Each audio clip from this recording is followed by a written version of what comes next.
Bienvenue mes amis, on est lundi, début de la semaine, j'espère que tu vas bien, que tu as bien commencé ta semaine.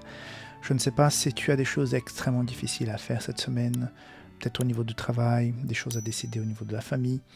Voilà, que Dieu puisse t'accompagner, te soutenir dans cette semaine, que tu puisses sentir sa présence, cherche-le tout le matin, mets Jésus, mets le Seigneur à la première place. Et tu constateras que ce sera beaucoup plus simple quand nous agissons, quand nous marchons, quand nous travaillons, quand nous étudions avec la présence de Dieu, avec cette communication constante en disant Seigneur, viens auprès de moi, soutiens-moi, aide-moi à affronter ce problème, ce défi. Et tu verras que c'est beaucoup plus simple. Et on a moins cette sensation d'être seul. Voilà, donc on continue dans la leçon de cette semaine concernant certains miracles de Jésus. Il y en a 3 dans la leçon de cette semaine. Nous avons déjà vu le premier qui était la transformation de l'eau en vin dans les noces de Cana. Aujourd'hui, nous allons parler de ce miracle, de cet officier qui vient demander que son fils soit guéri. Et demain on va voir donc l'histoire de la piscine de Bethesda. Ok ? Donc, sans tarder, passons à ce deuxième miracle de la semaine.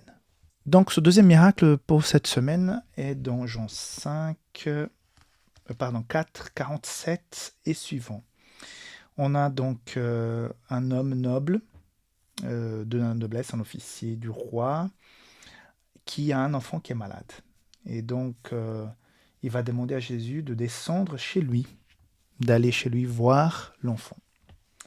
Et Jésus va lui donner une réponse qui est assez directe, comme la réponse qu'il a donnée à sa maman, peut-être un peu cinglante. Il va dire,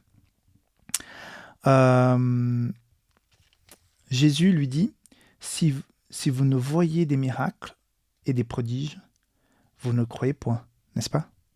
C'est-à-dire, est-ce que tu crois vraiment en moi, en tant que Messie ? C'est une réponse qui, à quelque part, révèle l'insincérité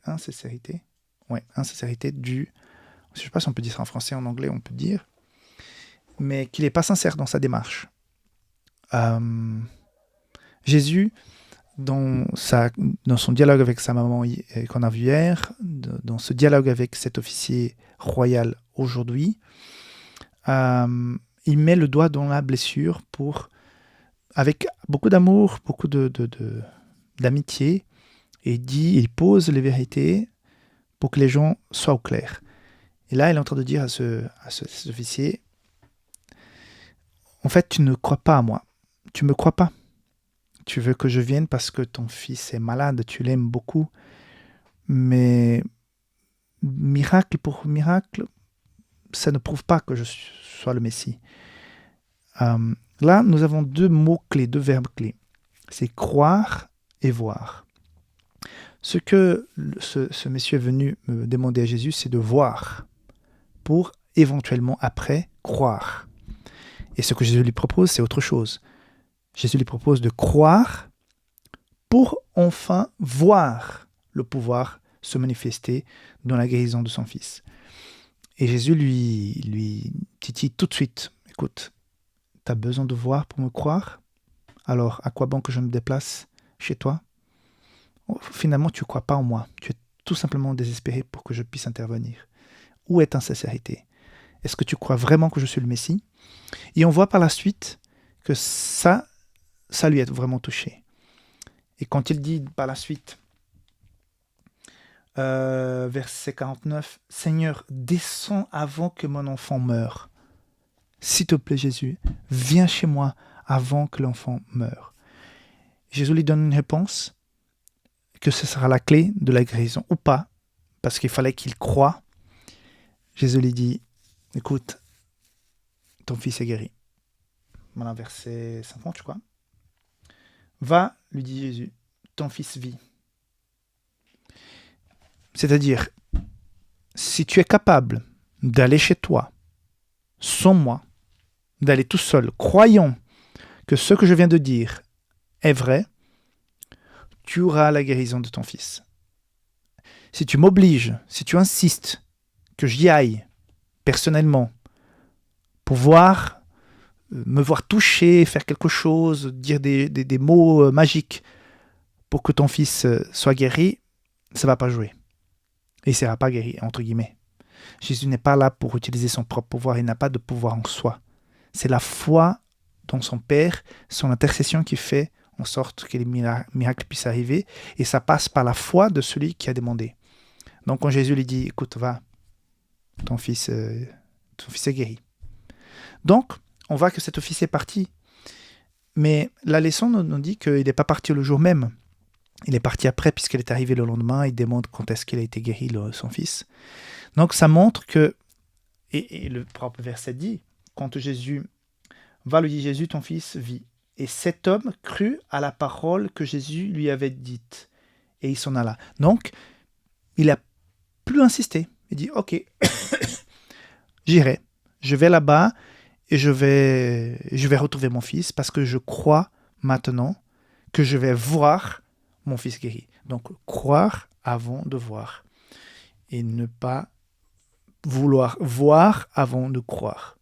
Donc, très intéressant. Alors, deuxième point par rapport à la leçon d'aujourd'hui, que je pense que les auteurs de la leçon ont été très éclairés en écrire cela. Il est important, c'est le 3e paragraphe après la question. Et cette distinction entre surnaturel et miracle, c'est très très important, ce point. Il est important de reconnaître que les miracles, eux, en eux-mêmes, ne prouvaient pas que Jésus était le Messie. Vous voyez ? Très important. Quand Jésus était en jugement, on lui a apporté des paralytiques, des malades pour qu'il puisse les guérir, pour à quelque part prouver qu'il était le Messie. Jésus ne les a pas guéris. Certains étaient des vrais prophètes. Ah pardon, j'ai sauté une phrase. Il est important de reconnaître que les miracles en eux-mêmes ne prouvaient pas que Jésus était le Messie. D'autres avaient accompli des miracles. Certains étaient des vrais prophètes, d'autres des faux. Il y a des faux miracles. L'un des signes pour annoncer le retour de Jésus, c'est qu'il y aurait des faux prophètes qui feraient des faux miracles. Okay ? Les miracles ne révèlent que l'existence du surnaturel. Cette phrase est très importante. Les miracles ne révèlent que l'existence du surnaturel. Le surnaturel existe. Okay ? Il y a des choses surnaturelles qui peuvent arriver. Des choses qui viennent de la part de Dieu, mais des choses qui viennent de la part de l'ennemi. Il y a aussi le surnaturel, il y en a beaucoup aujourd'hui, qui viennent de la part de l'ennemi, pas de la part de Dieu. Satan et ses anges ont aussi le pouvoir de faire des choses surnaturelles. Ils ne peuvent pas faire des vrais miracles et de transformer des vies, de donner la vie à quelqu'un. Mais ils peuvent faire des faux miracles. Okay ?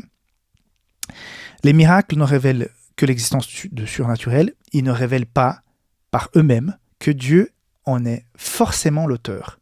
Satan peut aussi accomplir des miracles si nous signifions pas le mot, si nous signifions par le mot miracle des actes surnaturels. Si nous mettons à pied d'égalité surnaturel égale miracle, on va croire à n'importe quelle manifestation mystique qui arrive en disant « ça vient de la part de Dieu ». Même dans les centres spirites, certains de ma famille ont déjà touché à ce genre de choses, ont déjà pratiqué cette forme de croyance. Ils ont même la Bible. Parfois, ils lisent la Bible dans un centre qui invoque les esprits sataniques. Donc, manifestation surnaturelle ne veut pas dire que Dieu est là. Dieu est là dans certaines manifestations surnaturelles qui viennent de sa part, qui a une raison bien précise, qui arrivent d'une autre façon. Les autres manifestations surnaturelles qui viennent du diable, c'est pour attirer l'attention aux choses mystiques, pour en fine amener la personne loin de Dieu. Okay ? Donc 2 points qui sont intéressants par rapport à cette leçon. Donc, tout d'abord croire pour voir, et ensuite, ni toutes les manifestations surnaturelles, pas toutes les manifestations surnaturelles viennent de la part de Dieu. Il faut s'en méfier. Ok ? Voilà le résumé pour aujourd'hui. On se voit demain pour la suite. Bye bye.